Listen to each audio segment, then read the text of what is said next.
আজ পৃথিবীর দিকে তাকায় দেখেন, আল্লাহর শত্রু যারা, আল্লাহর নাফরমানি করে যারা, মুসলমানদেরকে মারে যারা, হত্যা করে যারা, অধিক পরিমাণ সম্পদের মালিক কিন্তু তারা, ঠিক কিনা বলে?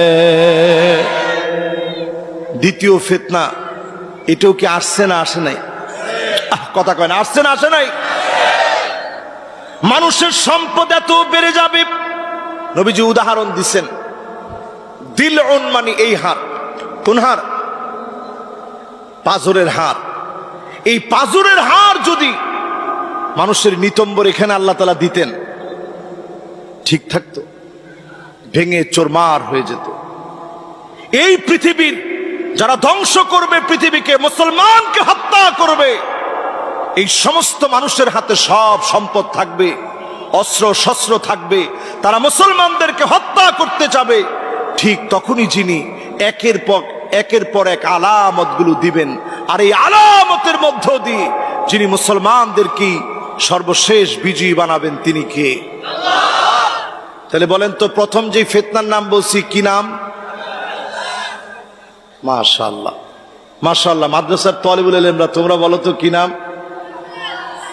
আমি কিন্তু আবার মাহফিলে শুধু ওয়াজ করি না, আমি ওয়াজ করি সাথে সাথে আবার জিজ্ঞাসা করি।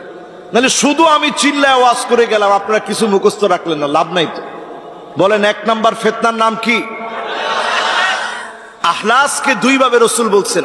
মানুষ মানুষকে দেখলে দৌড়ে পালাবে, এরকম দৃশ্য কি এখন আমরা দেখি কিনা?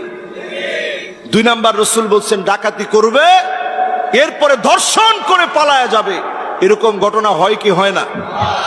এরপরে সাররা, এমন এক ফিতনা আসবে, নবী আলাইহিস সালাতু ওয়াস সালাম বলছেন, যেই ফিতনার সময়ে মানুষ দর্নাঢ্য হয়ে যাবে, সম্পদ আর সম্পদ বেড়ে যাবে, লম্বা সময় ধরে মানুষের মধ্যে সম্পদের বিস্তার থাকবে। এখন আমাদের মধ্যে ধনী মানুষের সংখ্যা কম না বেশি? এরপরে নবী আলাইহিস সালাম বলেন, এমন ফিতনা আসবে,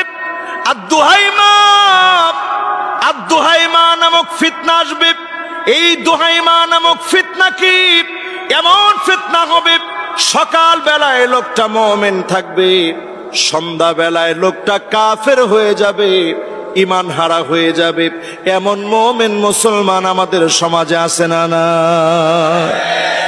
ফজরের সময় নামাজে গেল নামাজ পড়ার জন্য, সন্ধ্যা বেলায় মাজারে গেল, সেজদা দিল, আর ওই সেজদা দিয়ে কবরের কাছে চাইল, আপনার ঈমান আছে না গেছে?